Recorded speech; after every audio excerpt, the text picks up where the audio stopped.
1, 2, 3, 4.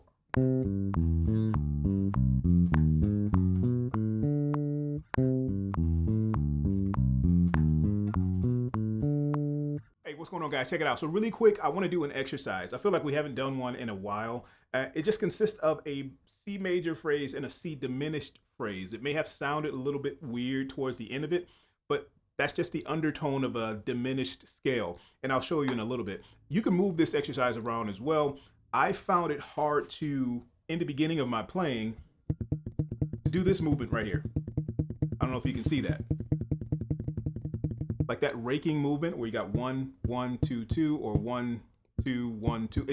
It was tough for me to skip strings and play phrases that had that movement in it and get it consistent. So I had to find an exercise or develop an exercise to be able to help me with that. And this is one of them that I did a long time ago. And I just want to show you guys and how you can embellish and move it around as well. In the key that you're in, you're going to start on the octave. Obviously, we're in the key of C. Start on the octave of C. What I did was I played the 5th fret G string. That's the first phrase.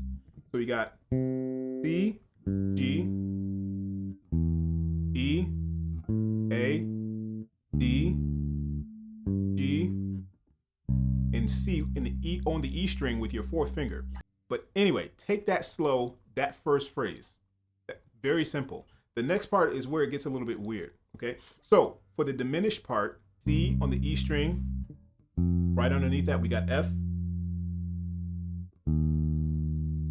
Then a whole step below that we got E flat, A flat, next string down on the D string.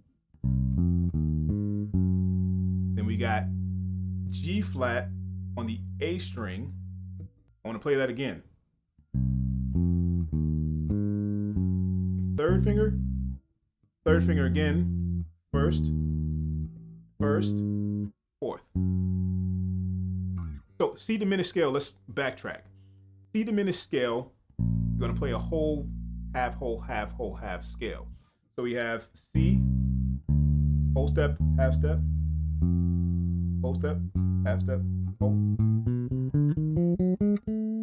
This is where this is coming from.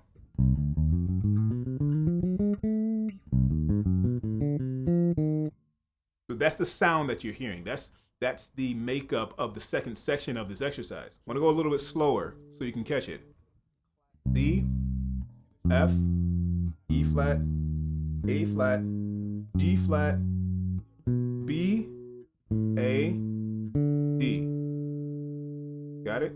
So watch the fingering as well. I'm starting with my 3rd finger, so every other note should land perfectly in the correct fret. So altogether you have 1, 2, 3, 4.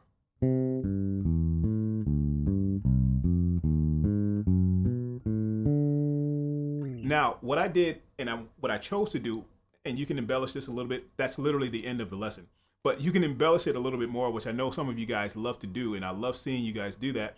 So please, if you do that, tag me or show me or direct message me or inbox me or something like that. I love to see what you guys do and embellish these exercises and take them in a level in another place that I never would have thought to go, which helps me as well.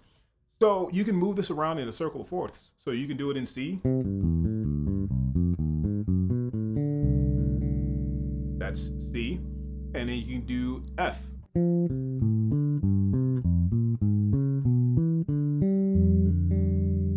That's F. So you can move it around. So C, F, B flat, E flat, A flat, D flat, G flat, B, E, A, D. You get the idea of the circle of fourths. If you don't know that, there's a lesson on it. Check it out. Strongly suggest you check that out. Only because it makes sense to be well knowledgeable in the circle of fourths because we use it all the time, right? Super, super important stuff to understand. So we got, you can move it around. So just know that the little trick or the little hack that you can do is whatever note you start on, that's the key. That's the key where you're going. So if I'm starting here,